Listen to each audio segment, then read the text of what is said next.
예, 소개해 주셔서 감사합니다. 저는 세종충남대학교 병원 호흡기내과 이영석입니다. 오늘 제가 강의할 내용은 중환자 진료 현황과 중환자 진료 체계의 문제에 관련된 내용입니다.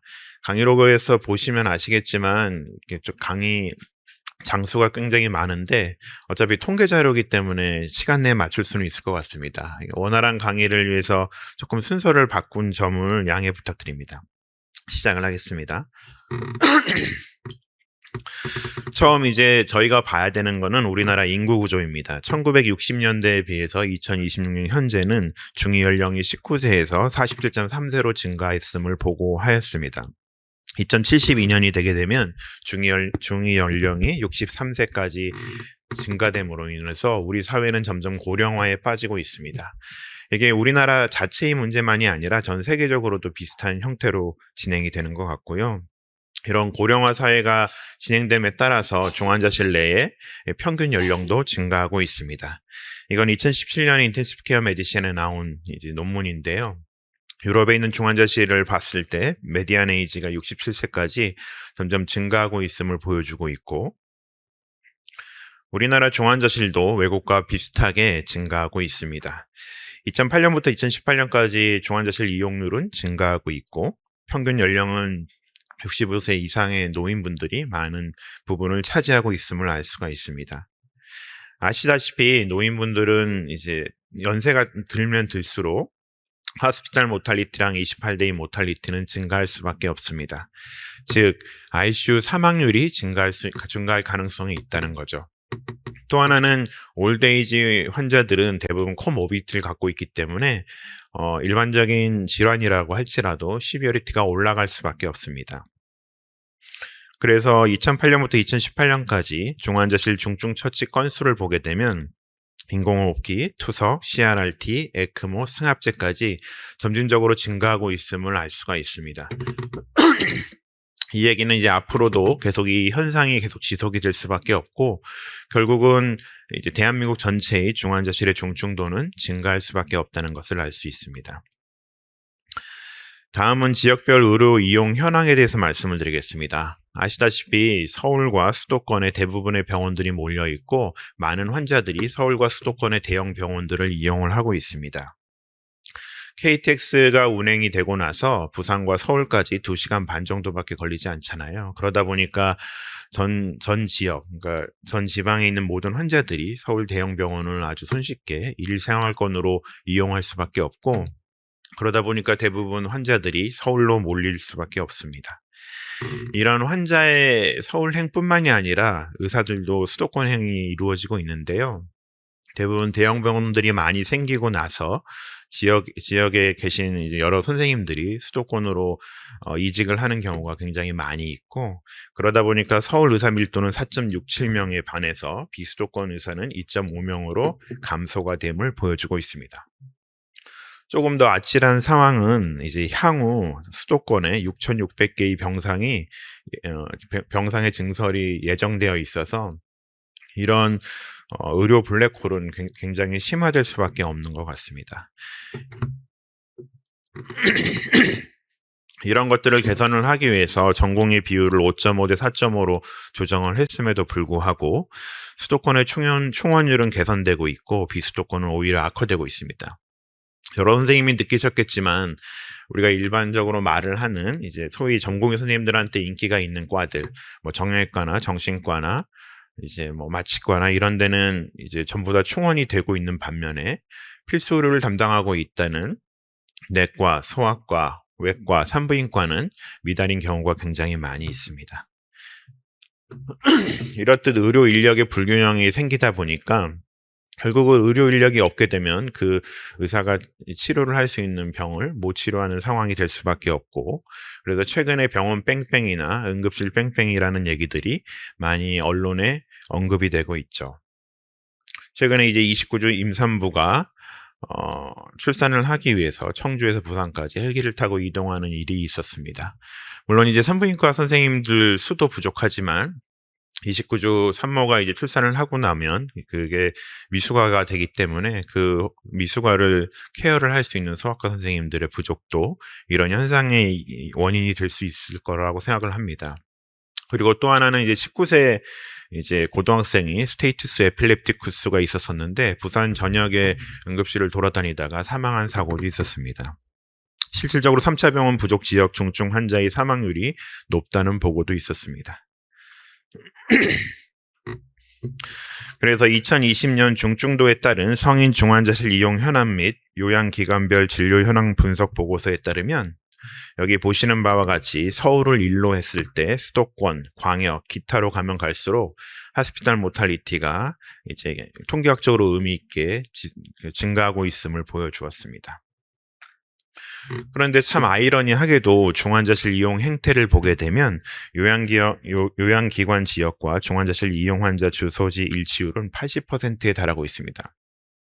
일반 환자들은 KTX를 타고 서울에 있는 대형 병원을 갈 수가 있지만 중환자 같은 경우는 여러 가지 상태에 따라서 이동이 조금 제한이 있고 또한 이제 서울과 수도권의 중환자실도 대부분 90% 이상 환자들이 차 있기 때문에 자리 또한 없습니다. 그러다 보니까 그 지역의 중환자들은 대부분 그 지역 병원의 중환자실에 입실을 하게 되는 경우가 많은 거죠.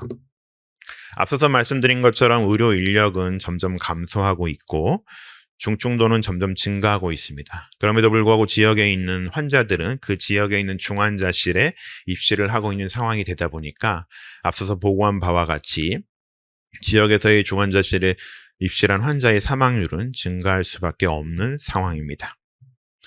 이런 현실에서 우리가 이런 사망률을 낮추기 위해서는 어떻게 해야 될까요? 일단은 제가 생각했을 때 중환자실 사망률을 낮추기 위한 방법으로는 적절한 인력과 적절한 장비, 적절한 시스템이 필요하다고 생각을 합니다. 하나씩 좀 찾아보겠습니다. 인력이라고 하면 일반적으로 중환자실 전담 전문의와 그 다음에 중환자실 간호사들이 있겠죠. 전담 전문의가 하스피탈 모탈리티를 낮춘다는 보고는 2000년대부터 굉장히 많이 연구가 되었습니다. 2013년 크리티컬 케어 메디신에서 52개 스터디를 시스테마틱 리뷰를 통해서 분석을 해본 결과 전담 전문의의 존재는 하스피탈 모탈리티를 통계학적으로 의미 있게 낮춘다라고 보고를 하고 있습니다. 그러면 또 궁금한 거죠. 그러면 이렇게 좋은 그 전담 전문의를 24시간 돌리는 것이 어떻겠냐? 근데 여러 선생님들도 다 느끼시겠지만 전담 전문의 한 명을 양성하는 데까지 굉장히 많은 시간과 재정이 필요합니다. 그러다 보니까 충분한 수의 전담 전문의를 확보하지 못하는 경우가 굉장히 많이 있습니다.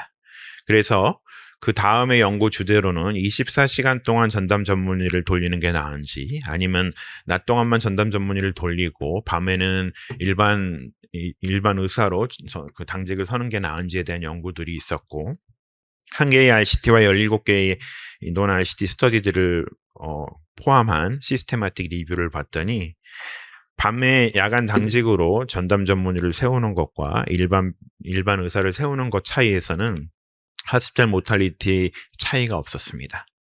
그 얘기는 뭐냐면 전담 전문의는 낮 동안에 환자의 상태를 파악하고 그 환자의 치료 계획을 세우고 적절한 크리티컬한 포인트에 적절한 치료를 하는 것만으로도 야간에 꼭 굳이 당직을 쓰지 않다고 할지라도 모탈리티는 차이가 없다는 얘기죠. 그 얘기는 뭐냐면 지역사회에서 시사하는 바가 좀 있을 것 같습니다. 우리 지역에서는 전담 전문의를 구하기 쉽지 않은 상황이 많이 있을 수밖에 없는데 가능하다면 전담 전문의 한 명이라도 이제 구해서 낮 동안에 중환자실을 전담을 하게 하고 밤 동안에는 일반 다른 선생님들로 같이 당직을 세우는 것으로 인해서 그 시스템을 유지하는 것이 지역사회에서 모색할 바가 아닌가 싶습니다. 이런 것들은 메디컬 ICU나 서지컬 ICU 둘 다 비슷했습니다. 다음은 간호 등급인데요. 간호 등급이라는 건 뭐냐면 한 명의 간호사가 몇 명의 환자를 케어하느냐를 등급으로 나눈 것을 말을 합니다. 2008년 1월 1일부터 2018년 12월 31일까지 심평원 자료를 이용한 후향적 연구에 따르면 우리나라 대부분 중환자실은 2등급, 3등급의 간호 등급을 유지를 하고 있고 3차 의료기관 같은 경우는 1등급, 2등급의 간호 등급을 유지한 반면에 2차 병원 같은 경우는 3등급, 2등급, 3등급, 4등급으로 그 등급이 떨어짐을 알 수가 있었습니다. 결론적으로 말을 하면 1, 2등급을 1로 했을 때 그 간호 등급이 떨어지면 떨어질수록 이제 하스피탈 모탈리티, 28데이 모탈리티가 증가함을 보여주었습니다. 그거는 당연한 얘기겠죠. 생각을 해보면 중환자실 환자 같은 경우는 크리티컬한 포인트가 있고 그 크리티컬한 포인트에 적절한 치료를 못하게 되면 이후에 어떠한 치료를 해도 그 환자의 다운힐 코스를 바꿀 수가 없습니다. 한 명의 간호사가 2명의 중환자를 보는 거와 한 명의 간호사가 5명의 중환자를 보는 거는 그런 크리티컬한 포인트를 집어내는데 현저히 차이를 보일 수밖에 없는 거죠. 우리 지역사회에서 전담 전문의가 많지가 않다면 이런 간호 등급을 올려서라도 인력을 확충하는 것이 중요하다 할 수 있습니다. 그런데 또 하나의 문제점이 있습니다. 의사와 마찬가지로 간호사들도 수도권에 있는 대형 병원으로 이동하는 경우가 꽤 많이 있고 그러다 보니까 중환자실 내에서 업무 부담이 늘어날 수밖에 없습니다. 중환자실에서 경력직 간호사가 업무 부담이 높다 보니까 일반 병동으로 이동하는 경우가 있거나 아니면 이직을 하는 경우가 많이 생길 수밖에 없죠. 그래서 대다수의 지역 중환자실에서는 신규 간호사 비율이 증가하고 있습니다. 여러 선생님도 아시겠지만 신규 간호사들은 경험이 아직은 충분치 않습니다. 그러다 보니까 중환자실 질을 담보할 수가 없는 거죠. 그 간호사분들이 이제 경력직 간호사만큼 이제 경험과 실력을 쌓을 때까지 충분히 많은 교육이 필요하고 그런 기간 동안에 그 ICU 퀄리티를 떨어뜨리지 않기 위해서 생각을 해낸 것이 중환자실 전담 간호사 제도입니다. 전담 간호사는 지금까지 응급간호, 재택간호, 수술실 간호 등으로 나누어져서 여러 영역에서 활동을 하고 있었습니다. 최근에는 이제 중환자실 전담 간호사 제도가 신설이 되고 그거에 대해서 이제 많은 병원에서 인용을 하고 있는데 여전히 대부분의 병원에서 중환자실 전담 간호사에 있는 경우는 이제 적은 것으로 알려져 있습니다. 이런 전담 간호사가 새로 신설되다 보니까 이제 간호계에서는 우려가 있는데 어느 영역까지 이런 전담 간호사한테 이제 커버를 할 수 있는 권한을 부여를 하느냐, 그리고 이 간호사들을 어떻게 교육을 하느냐, 그리고 이제 그 다음 시스템을 어떤 식으로 유지를 하느냐, 이런 것들이 여전히 과제로 남아 있습니다. 나중에 이제 후에 발표하실 전담 간호사 제도에 대해서 논의를 할 때 이런 부분에 대해서 좀 더 신경을 쓸 필요가 있을 것 같습니다. 지금까지 이제 인력에 관해서 말씀을 드렸습니다. 다음은 장비에 관해서 말씀을 드리겠습니다. 중환자실 장비는 인공호흡기, 그 다음에 ICU 전용 초음파, 에크모, CRRT 등 여러 장비들이 있는데 제가 오늘 말씀을 드릴 것은 에크모입니다. 2009년 시저 스터디에서는 ARDS 환자들한테 있어서 VV 에크모가 모탈리티를 낮춘다라고 보고를 하고 있습니다. 그 이후에 여러 가지 논문에서도 ARDS 환자들의 VV 에크모는 모탈리티를 낮출 수 있다고 얘기가 되고 있죠. 그러다 보니까 최근에는 ARDS 환자들의 VV 에크모를 이제 인서션 하는 것은 이제 커먼 센스처럼 되어 있고 최근에는 CPR 환자들한테 있어서 VA 에크모를 넣는 이 CPR이 중요함이 강조되고 있습니다. 그러나 이제 에크모는 아시다시피 그 가격 자체도 굉장히 비싸고 또 에크모는 장비만 있으면 되는 게 아니라 그 에크모를 운용하는 인력이 필요합니다.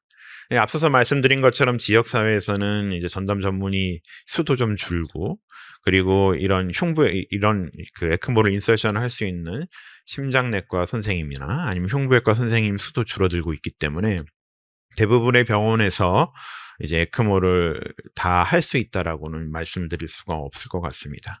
그러니까 이런 장비의 감소도 결국 살릴 수 있는 환자들을 사지로 모는 상황이 될 수밖에 없는 현실인 것 같습니다. 자, 이제 그러면 이제 저희의 현실을 좀 보겠습니다. 이 자료는 이제 4차 중환자실 적정성 평가에 대한 내용입니다. 1등급부터 5등급까지 나눠져 있고, 중환자실 전문 장비는 인공호흡기, 이동용 인공호흡기, CRRT, 에크모, 전용 초음파, 동맥혈 가스 분석기 이렇게 6개의 기구를 갖췄는지를 보았고, 인력은 전담 전문의가 있는지, 간호 등급은 어떤지, 감염 관리는 잘 되고 있는지 이런 여러 가지 항목에 따라서 적정성 평가를 시행을 하였습니다. 이 결과는 종합적으로는 이 슬라이드 한 장에 다 담겨 있는 것 같습니다. 서울, 경기는 131개의 병원, 전라도는 38개, 제주도는 6개, 강원도는 12개, 충청도는 34개, 경상도는 78개의 병원이 참여를 하였습니다. 여기서 보면 1등급 병원이 서울, 경기도 같은 경우는 전체 병원의 34.5%의 참여를 5%를 차지하는가 하면, 그 외에 지방 같은 경우는 10에서 20% 정도밖에 되지 않음을 알 수가 있습니다. 에크모를 포함한 전문 장비를 갖춘 병원이 서울과 수도권에는 53%, 그러니까 절반 이상이 되는 반면에 지역 같은 경우는 30% 이제 안팎이 되고 있음을 알 수가 있고, 전담 전문의 같은 경우에도 없는 경우가 38.9%인데 반해서 지역 병원에서는 전담 전문의를 갖추고 있지 않은 게 70% 가까이 되고 있습니다. 그러다 보니까 그러니까 인력이나 장비 측면에서 서울, 수도권에 비해서 지방은 현저히 그 내용을 갖추지 못했음을 알 수가 있고요. 이런 것들이 이제 앞으로 지역 사회에서 중환자실 환자들의 모탈리티를 낮추기 위해서 우리는 어떻게 접근해야 되는지 이렇게 고민을 해보는 자료가 될 수 있을 것 같습니다. 충청권에 대해서 말씀을 드리겠습니다. 충청권은 34개의 병원이 참여를 해서 4차 중환자실 적정성 평가를 이루어졌고, 수도권에 비해서는 상급 종합병원이 4군데밖에 없습니다. 등급별 기관수로 비교를 해도 수도권은 1, 2등급의 병원들이 대부분 포진해 있는 반면에 충청권은 3, 4등급의 병원들이 대부분 포진해 있습니다. 여러 가지 것들이 조금 미진함을 갖추고 있는 거죠. 전문 장비 시설 구비 개수도 수도권 평균은 4.85개인 것에 반해서 충청권 평균은 4.32개로 이제 전문 장비 구비율이 좀 떨어지고 있고, 전담 전문의 1인당 중환자실 병상 수도 19.2병상에서 22.6병상으로 전담 전문의 숫자가 적기 때문에 이렇게 한 명의 전담 전문의가 보는 병상 수가 늘어날 수밖에 없습니다. 간호사 1인당 중환자실 병상 수 비교는 비슷합니다. 지금까지는 이제 4차 중환자실 적정성 평가의 자료를 보여드린 거고, 지금부터 보여드릴 것은 2025년 4월에 이제 16개, 한 절반 정도 되는 중환자실에서 서베일런스한 자료를 보여드리겠습니다. 총 2개의 상급 종합병원이 참여를 했고 14개의 종합병원이 참여를 했습니다. 대전, 충남, 충북, 세종 이렇게 4지역에서 골고루 참여를 하였습니다. ICU 유형별 설치 현황은 통합중환자실이 제일 많았습니다. 여기서 이제 좀 우리가 주목을 해야 되는 건 입퇴실 결정 방식입니다. 입퇴실 결정 방식에 보면 대부분 병동진료과에서 결정하는 것으로 되어 있습니다. 물론 이제 앞서서 말씀드린 것처럼 전담 전문의가 수가 적기 때문에 당연히 중환자실에 전담 전문의가 상주해 있는 경우가 적고, 그로 인해서 병동진료과가 결정하는 경우가 많죠. 근데 우리가 느끼는 바겠지만 병동 전문의가 이제 중환자실의 입퇴실을 관리하게 되면 전원 같은 게 쉽지가 않습니다. 그리고 환자가 완벽하게 좋아지고 나서 일반 병동으로 전실을 하는 경우가 많기 때문에 중환자실에 오랫동안, 그러니까 중환자실 기간이 늘어난다거나 적절한 치료 없이 그냥 있다거나 이런 경우들이 많이 있습니다. 그러다 보니까 이 서큘레이션이 좀 잘 안 되고, 그런 걸로 인해서 적절한 진료를 받을 수 있게 이동하는 것에 제한이 있다는 것을 알 수 있습니다. 전담 전문의 및 간호 인력 현황을 보게 되면 여기서 보시는 바와 같이 절반 이상이 되는 병원에서 전담 전문의가 없음을 알 수가 있습니다. 또한 중환자의학 전공한 전담 전문의 근무 형태를 보게 되면 그런 것이 없는 경우가 75%로 되어 있어서 전담 전문의를 갖추고는 있지만 그 전담 전문의가 중환자실 보드가 아닌 경우가 꽤 있어서 전문적인 진료를 제공하기에 조금 제한이 있음을 알 수가 있습니다. 간호인력 및 다학제 참여 현황을 보겠습니다. 아시다시피 중환자실 환자들은 여러 가지 문제들을 가지고 있습니다. 영양의 문제도 있고, 간호의 문제도 있고, 욕창도 있고, 이제 질환도 있겠죠. 그러다 보니까 이 환자의 한 명의 의사가 판단을 해서 이렇게 하는 것보다는 다학제적인 접근이 환자의 모탈리티를 낮추는 데 도움이 됩니다. 그런데 여기 보시는 바와 같이 16개 참여 병원 중에 다학제가 없는 경우가 11군데가 있었습니다. 중환자실 주요 장비 보유 현황도 보면 인공호흡기나 하이플로 네이잘 캐뉼라 같은 경우는 대부분 다 있지만 에크모, 저체온 치료, 전용 초음파, 인공호흡기, 이동용 인공호흡기 등은 적음을 알 수가 있습니다. 이제 중환자실에서 환자를 치료하다 보면 카디오바스큘라 이벤트들이 굉장히 많이 생깁니다. 그럼 이런 카디오바스큘라 이벤트가 생긴 환자들을 적절하게 치료할 수 있느냐라는 문제점들이 있는 거죠. 네, 보시는 바와 같이 관상동맥 중재술을 할 수 없는 기관이 6개, 에크모를 할 수 없는 게 7개, 개심술을 할 수 있는 게 11개입니다. 다른 이런 관상동맥 중재술이나 성인 에크모, 개심술을 할 수 있는 병원이라고 할지라도 보시는 것과 같이 주말과 야간에는 안 되는 경우가 꽤 있어서 불가와 평일 제한을 보면 60-70%의 병원에서는 이런 관상동맥 조영술이나 성인 에크모의 인설션이 쉽지 않음을 알 수가 있습니다. 즉 이제 중환자실에서 치료를 하다가 MI, ST 엘리베이션 MI가 생긴다고 할지라도 적절하게 그 시간 내에 이제 그 PCI나 이제 CAG나 PCI를 받지 못하는 환자의 수가 많다는 얘기죠. 그런 걸로 환자를 잃을 수도 있습니다. 주요 시술 처치 24시간 가용성을 보게 되면 인공호흡기 CRRT 하이플로 네이잘 캐뉼라 같은 경우에는 그래도 이제 비교적 잘 적용이 되는 반면에 카디악 페이싱이나 카디악 어브레전, 심초음파 같은 경우에는 이제 언제나 다 할 수 있는 시술은 아닌 것 같습니다. 지금까지는 카디오바스큘라 이벤트였는데요. 카디오바스큘라 이벤트만큼 세르브로바스큘라 이벤트도 굉장히 많이 생깁니다. 스트로크가 생긴다거나 시저가 생긴다거나 이런 것들이 생기는 거죠. 그러나 이게 보시는 바와 같이 신경과 전문의나 신경외과 전문의들이 16개 병원이 전부 다 차 있는 게 아닙니다. 그러니까 있는 병원에서는 적절하게 치료가 되겠지만 그렇지 않은 병원에서는 그런 환자들도 적절한 치료를 받지 못해서 여러 가지 시퀄레가 남을 수밖에 없는 거죠. 생명유지장치 항목별 전체 사용 환자 수를 보겠습니다. 이거는 4월 15일 하루 동안에 각각의 병원에서 얼마나 많은 환자들이 적용이 되고 있는지를 본 겁니다. 그래서 이런 식으로 돼 있고요. 이제 분포를 보면 아시겠지만 3차 의료기관에서는 많은 환자들이 여러 가지 생명유지장치를 갖고 있고 2차 병원으로 갈수록 그런 것들이 좀 줄어들면 알 수 있습니다. 즉 중증도가 높은 환자들은 상급종합병원에서 치료를 받고 있고 2차 병원에서는 중증도가 조금은 떨어지는 환자들이 치료를 받고 있음을 알 수가 있는 거죠. 각각의 것들을 보게 되면 기계한기 적용 환자들은 이런 식으로 분포가 되어 있고 CRRT 같은 경우도 대부분은 2차 병원보다는 3차 병원에서 진료가 되는 경우도 많이 있습니다. 최근에도 여러 의료원이나 이제 2차 병원에서 CRRT가 필요한 환자들이 전원되는 사례들도 꽤 많이 있는 거죠.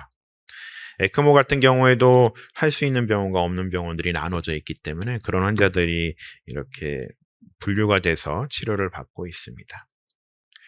그래서 지금까지 결과들을 종합적으로 봤을 때 충청권 중환자실의 현실을 보면 다음과 같습니다. 전담 전문이나 이제 중환자실 전담 간호사의 인력은 떨어져 있습니다. 그리고 여러 가지 시술을 할 수 있는 이제 주변의 과들, 그러니까 카디오바스큘라 디지나 세레브로바스큘라 디지를 진료를 할 의사들의 수도 떨어지고 있고 산부인과나 아니면 소아과 선생님의 인력도 떨어지고 있어서 이런 환자들이 중환자실에 입시를 했을 때 서울과 수도권에 비해서는 모탈리티가 높아질 수밖에 없는 환경을 갖고 있습니다. 장비도 마찬가지로 그런 인력이 없기 때문에 이제 우리가 ARDS 환자들한테 필수적인 VV 에크모 같은 것들을 시술하는 건수가 줄어들고 있고, 그런 것들을 할 수 없는 병원들이 많이 있어서 고전적인 방식으로 치료하다가 사망하는 경우가 많이 생길 수밖에 없습니다. 이거는 저희의 현실이고, 충청권뿐만이 아니라 서울 수도권을 제외한 대부분의 지역 병원들이 다 똑같은 양상일 거라고 생각을 합니다. 그렇다면 이런 현실 속에서 우리가 중환자실 사망률을 줄이기 위해서는 무엇을 해야 될까요? 바로 시스템입니다. 이제 오늘 하루 종일 이제 이 얘기를 하게 될 텐데, 그럼 어떤 시스템이 우리에게 환자들을 잃지 않는 기회를 줄 수 있느냐에 대한 고민들이 필요한 거죠. 최근에 필수의료 특별법이 국회를 통과했습니다. 물론 어떤 과를 필수의료로 정할 것이냐, 그리고 지역의사제는 어떤 식으로 운영할 것이냐, 여러 가지 이슈들이 많이 있었고, 여러 가지 찬반과 논란들이 많이 있었습니다. 그럼에도 불구하고 이 법이 조금 의미가 있었던 것 중에 하나는 이런 필수의료를 재정적으로 뒷받침할 근거를 마련했다는 데 있는 것 같습니다. 그리고 최근 정부에서는 지역 완결 필수 의료 체계 구축에 관한 논의들이 좀 있었고, 어떤 식으로 보상을 할 것에 대한 논의들이 있었습니다. 지역 완결 필수 의료 체계 구축이라는 건 뭐냐면, 최대 권역별 3년간 500원의 재원을 마련을 해서 서로 이제 네트워크를 만들어서 서큘레이션을 잘 시키자라는 의미입니다. 즉, 환자의 상태가 안 좋아서 만약에 ARDS라고 하면 VV 에크모가 필요할 정도로 나빠질 만한 환자들 같은 경우는 에크모를 할 수 있는 병원 쪽으로 빨리 이송을 하게 되고, 에크모 시술을 받고 나서 ARDS가 호전이 된 경우에는 다시 2차 병원으로 되돌려 보내는 시스템, 이런 도 내에서 의료와 회송의 상황이 빈번하게 잘 유지가 될 수 있는 원활한 시스템을 구축하자는 데 있습니다. 보시는 바와 같이 동일시 도 내에 의뢰나 회송 수가를 개선을 하고 있고, 상급종합병원 평가 지표에도 지역 2차 병원 회송 실적을 반영할 계획을 갖고 있습니다. 앞으로도 이런 지역 완결 필수 의료 체계에 대해서 얘기를 하겠지만, 지금 우리 지역 사회에서 사망률을 낮추기 위해서는 이런 시스템적인 접근이 가장 필요할 것 같습니다. 그런 말이 있습니다. 한 아이를 제대로 키우기 위해서는 온 마을이 정성을 다해야 된다는 얘기가 있죠. 지역사회에서 한 명의 중환자를 살리기 위해서는 그 지역사회의 모든 중환자실을 갖고 있는 병원들이 정성을 다해야 살릴 수 있을 것 같습니다. 그래서 오늘 제가 말씀을 드리는 내용은, 중환자실 자원의 분포는 불균형이 명확합니다. 서울 수도권을 중심으로 해서 모든 의료가 진행이 되고 있고, 지역사회는 그거랑 다르게 약간 도태되어 있거나, 아니면 이제 의료 인력들을 전부 다 서울과 수도권에 뺏기면서 이제 어렵게 진행을 하고 있습니다. 그렇다고 해서 우리가 이런 중환자실 자원 분포의 불균형으로 인한 사망을 가지고 너무 좌절할 필요는 없습니다. 그런 사망률의 증가는 개별 병원의 문제가 아니라 정책과 시스템의 문제이기 때문입니다. 이런 정책과 시스템의 문제 중에 지역 완결 필수 의료 체계의 구축은 이런 지역사회의 여러 가지 인력과 장비가 부족한 현 시점에서 가장 중요한 대안이 되지 않을까 싶습니다. 너무 빨리 한 건 아닌지 모르겠네요.